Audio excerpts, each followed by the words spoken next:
Yeah, 4 minutes of patience from a waiting audience, and we thank you. We thank you. But let's get on with it. Yeah, Darrell playing around again with multi-streaming. So apologies. Today's show, the headline, is not confusing at all, is it, Daniel? Nope, not confusing at all. No, hub sites, permissions, something, something. Let's just get on with it.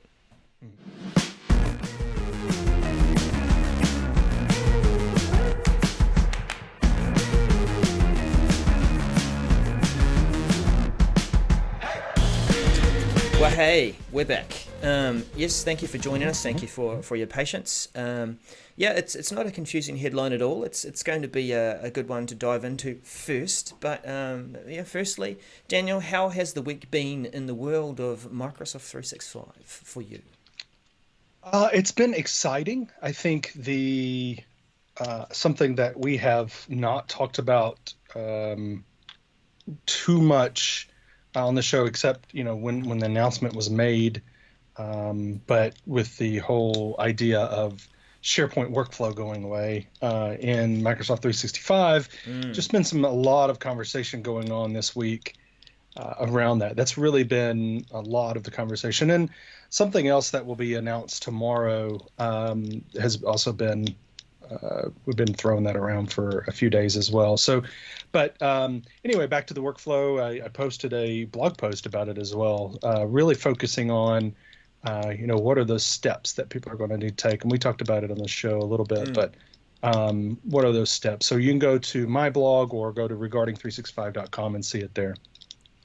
Good stuff. Yep. What about you, Darrell?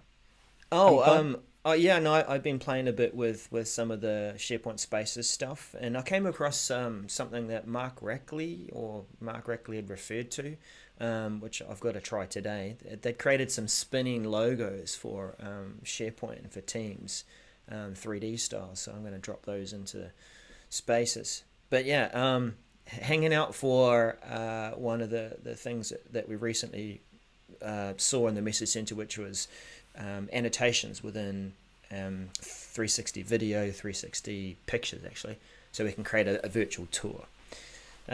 Yeah, plenty of other stuff, but let's get right onto it. So, first message, sir. Yeah, so this is we're actually leading in with our title message, which is SharePoint dash centralized management for hub visitor permissions. This is MC218789. So what in the world is this? Well, it's SharePoint, apparently. That's the first word there. So hub visitor permissions, and that kind of gives you a hint as to what this is all about. It's a very odd title for this message. But what this is all about, and this is something that Microsoft has announced before, is this will allow hubs site owners to designate an entity to be added to a joined site, a member SharePoint site, as a visitor. So a member is just a set collection that said, hey, I want to join that hub. The entity that a hub site owner can select could be a Microsoft 365 group, could be an Azure AD security group, or could be individuals. Remember, these sites, the hub site and those sites that would associate with it are their own site collection. So we can't use SharePoint groups. It has to be at the Azure AD level. So it has to be an entity there. It is so, but let's make sure that people realize these hub sites and the permissions that would be pushed down, if you would like to say it that way, is not forced on those member sites. Okay, hub owners choose to enable it and then designate, hey, this is the entity I want to go down to my members that so choose to allow, and then the owners of those members sites that would be joining the hub, they get to choose whether they want those permissions or not. And for me, and I'll talk about rollout and who this applies to, but for me, this really is helping to enable that intranet experience. Whereas if you think about, because we've been removed from this sub-site mentality, where I could control permissions, right? My subsites could inherit my permissions easily, and I could just build out my intranet and in a hierarchical manner. Now we have these different site collections where I don't control that permissions. I set up my home site and I say, okay, it's a hub, and others can join it, but I don't control permissions. So,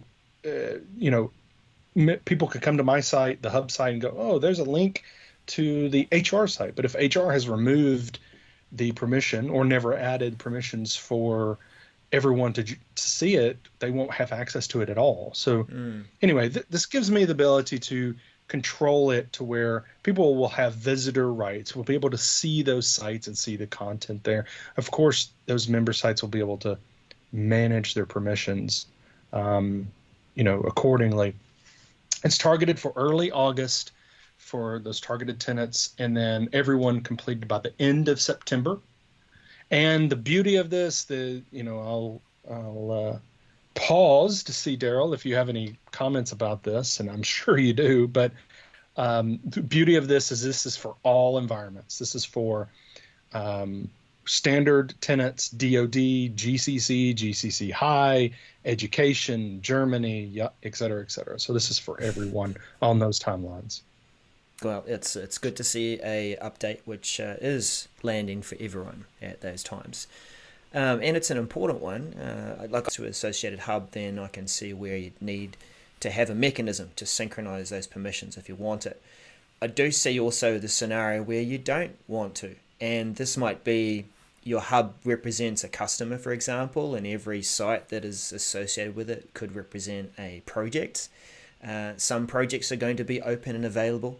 Some might be silent or quiet. Exactly. And so you might want to still leave a pointer to it to say it's associated with this customer, but the information's sensitive. Yeah, good update. Yep. Exactly. All right.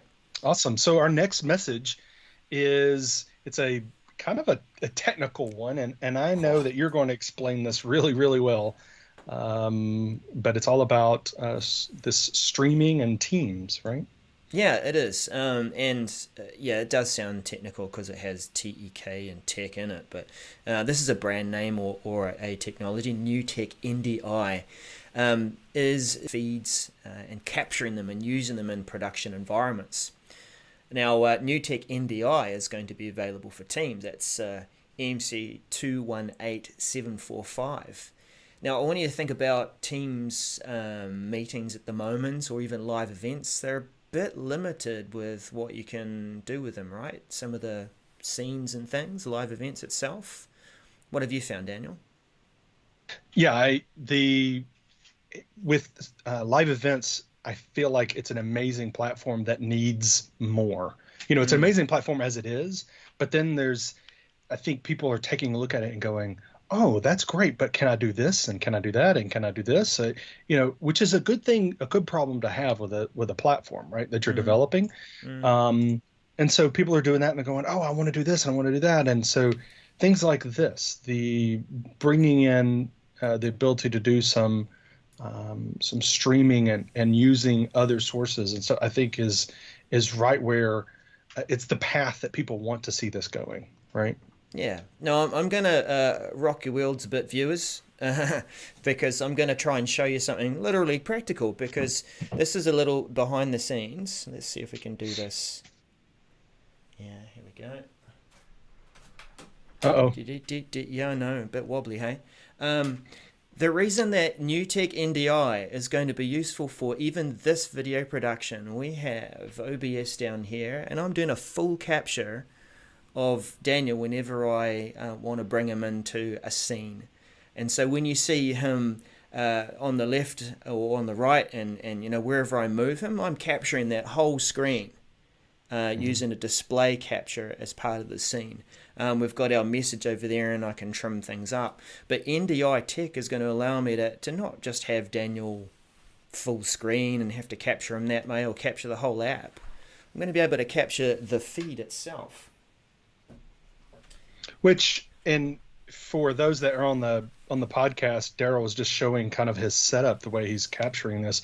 But you're talking about that feed. That is really key because um, it gets kind of messy Yeah. when windows are changed and formatted weirdly on a desktop. Because what Darrell is doing, and this is what I do when I'm using OBS or other technology, is saying, okay, I want to look at this display. And so it really is looking at, you think display monitor. I mean, it's looking at that, or it's looking at an app and going, oh, I want to look at that app. What region do you want to show in this app?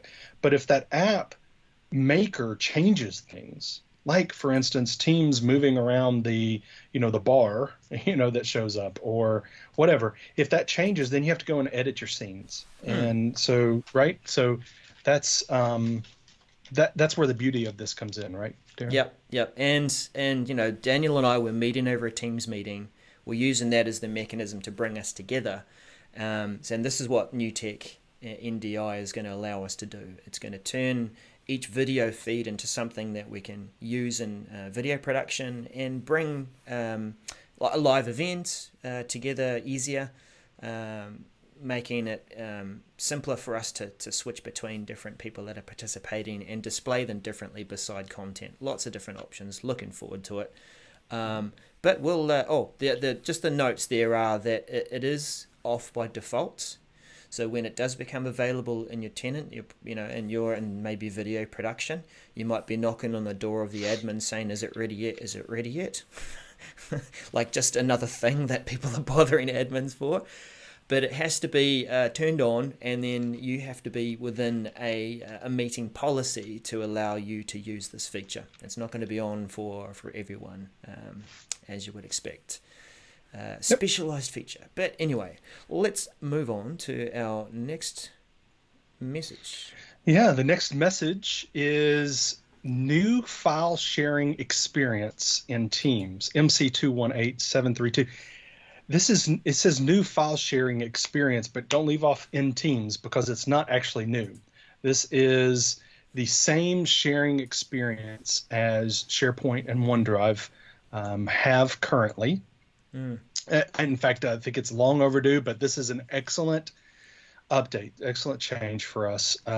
So just want to make sure we remember when sharing files in Teams, you're actually sharing a file that is in SharePoint or OneDrive, right? Depending on how, where that file is in Teams. If it's a one-on-one chat, that's in OneDrive.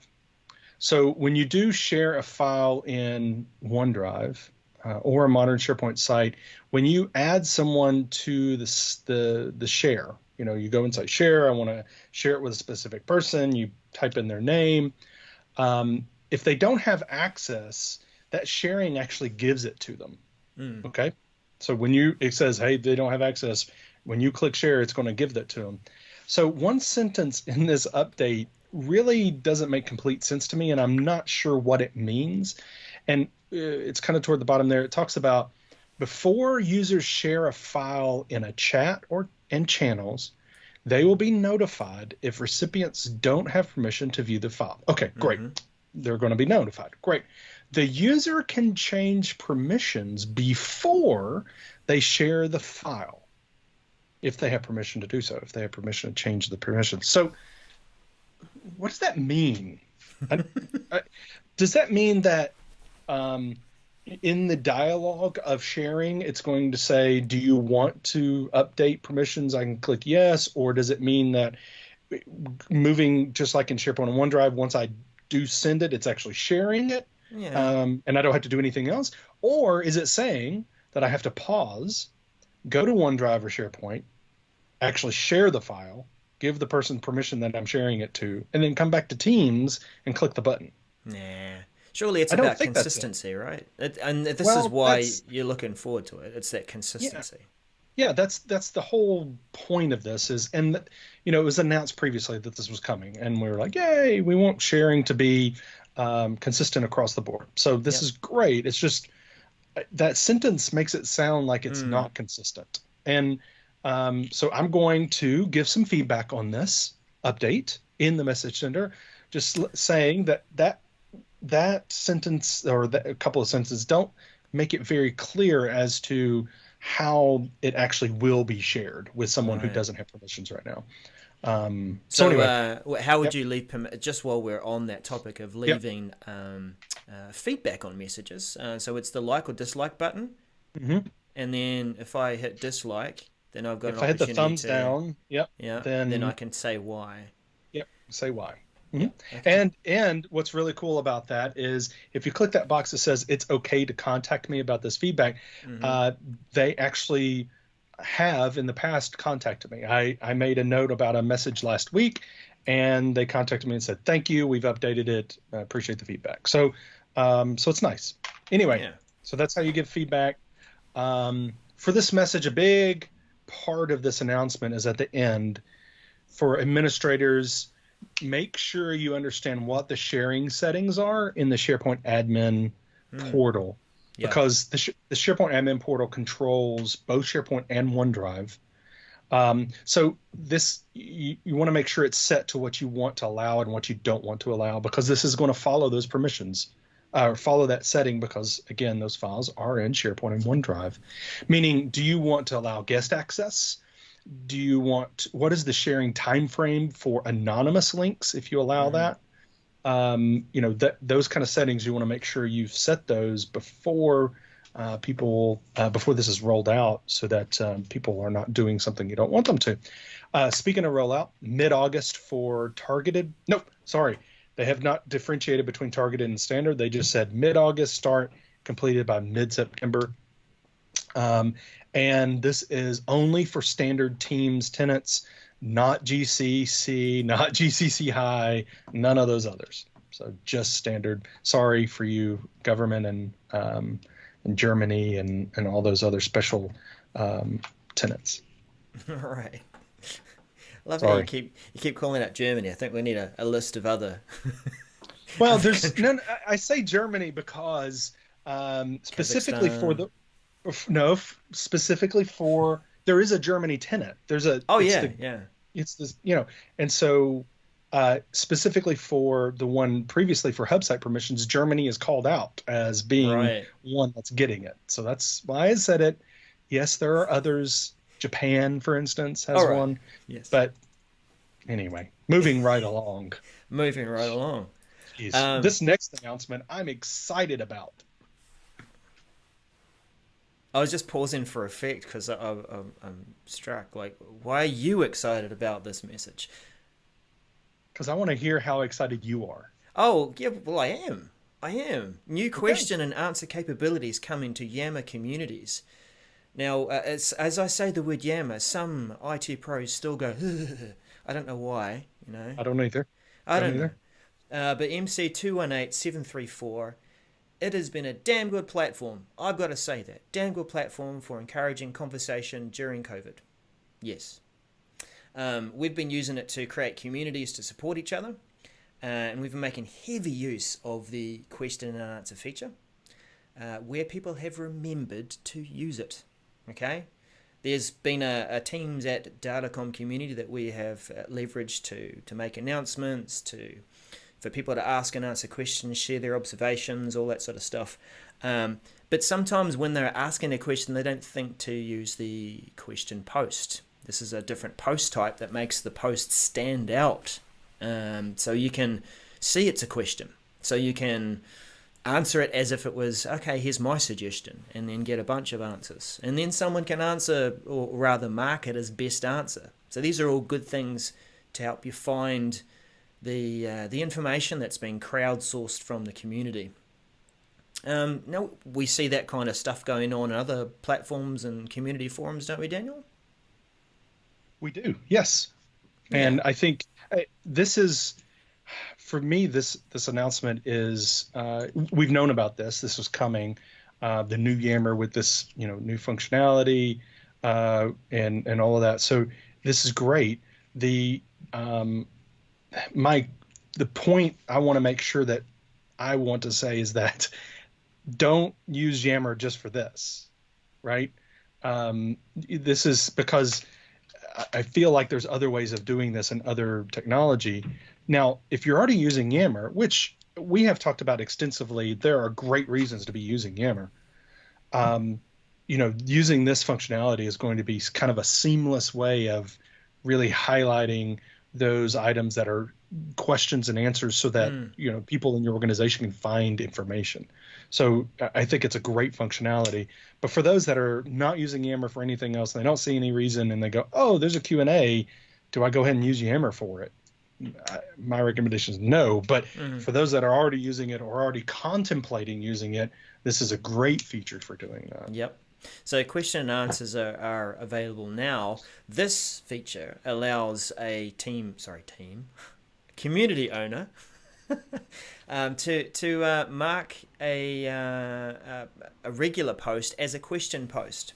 And so I would find this quite useful as I'm going through and seeing people asking questions, and I want to change it to a question post type so that people can answer it and mark it as best answer, and we can help the community find that information faster. The other thing that we'll be able to do is change the default answer style for certain Yammer communities. If the purpose of the community is for Q&A, then make that the default post type so that it helps people to use the right post type. Finally, for those of us who like to be community minded and I'm just on the bus for a bit, I'll just jump in and see if there's any questions that I can answer. From the Yammer mobile app, you'll be able to filter and show the question post type and any unanswered questions, so you can just get to it and answer them while you're on the go. So that's all rolling out mid-July 2020, which is kind of now-ish. Now. Yeah, enjoy. Next on the list, we have... It's another Teams message. This is Teams message translation will be enabled by default. This is MC218683. We're talking about the... Action yes, there's action. This is translation functionality in Teams. So in a chat, which is one-on-one chat or one-to-group chat or channel messages, there will be a translate link. If Teams detects that it's language that is not your default. This is already rolled out to iOS client, and so this is coming to desktop and web apps. But this functionality, but what this message is telling us that it will be enabled by default. So unless you have already edited your organization's messaging policy in your tenant, you can, if you've made any change there. If you haven't, then this will be turned on by default and enabled. So what this is saying, action by August 3rd, is that if you do not go in and change this setting in PowerShell, by the 3rd of August, it will be enabled by default and will be there for all your users. So it is not really a new functionality, but we're turning this on by default. So if you don't want it, if you don't want your users to have it by default, then you need to turn it off by the 3rd of August using PowerShell. And then the last thing about this is it's only for standard tenants, not for GCC, GCC High, Japan, or Germany. Any Australia. Of the Australia. So anyway, nice one. It's just for now. It's just for standard release, standard tenants. Now, I say it's not for Australia and Japan. They have not in the roadmap. It was specifically called standard, but when it will come to those other tenants, we do not know. Sorry, Australia do have standard tenants. They're pretty standard people. I threw right. the name in there. No, you threw the name in there. Specifically what this is talking about is, or what I'm talking about again, is just those tenants that have specific security requirements, like the DoD and the government clouds. So anyway. Yep. Good. My last one for the week has been Azure CDN caching for SharePoint and OneDrive video. MC218786. Yes, I have a theme this week about video production and video. Azure CDNs, they're great. They take a bit of a load off your services, off your network. And for organizations that are international or they've got different locations, your tenant is homed in one location, but you might have people in other places. And if a video starts to get really popular, then this update coming is going to make use of the Azure Content Distribution Network. Distribution. I always get the D wrong. Oh, delivery. I should have just read it in the message. Delivery. Similar thing. Distribution, delivery. It's going to make use of that to deliver the video stream from the closest point to the person viewing the video. So that should give you a much better experience of playing those live events and the videos that are recordings afterwards, meeting recordings that might have been overnight and all that. Like I think of when I used to work for a US-based company, and there still are meetings that I get invited to from the US that are at sort of 2 and 3 in the morning. Oh, hell no, I'm not getting up at that time. But I will watch it via the Azure CDN and stream it nicely using this. Yeah, and this is, just remember, this is the videos that are housed in SharePoint and OneDrive. They are making it easier, or making it a better experience for users to consume video in SharePoint and OneDrive. Oh yeah, good point. Not stream. No, it's not. But what this is, if you think about those that have been in SharePoint for a very long time, you upload a video into SharePoint, and it's not the greatest experience because it's having to access that content just like it accesses documents and others, and so it's not a great experience. This one is just making sure that if you would upload videos to SharePoint and OneDrive, if you would do that, then your experience will be greatly improved. Got it. Actually, I'm glad that you pointed that out. I had missed that it wasn't involving stream, even though it's in the title. I guess because I'm so used to putting videos in stream, and that's where they get recorded when it's a meeting. This has nothing to do with stream. This is you putting videos in OneDrive and SharePoint. I love how for the podcast listeners, Daniel's doing his slow nod. If you know Daniel, it's his understanding. Right. What's your? That was the last one.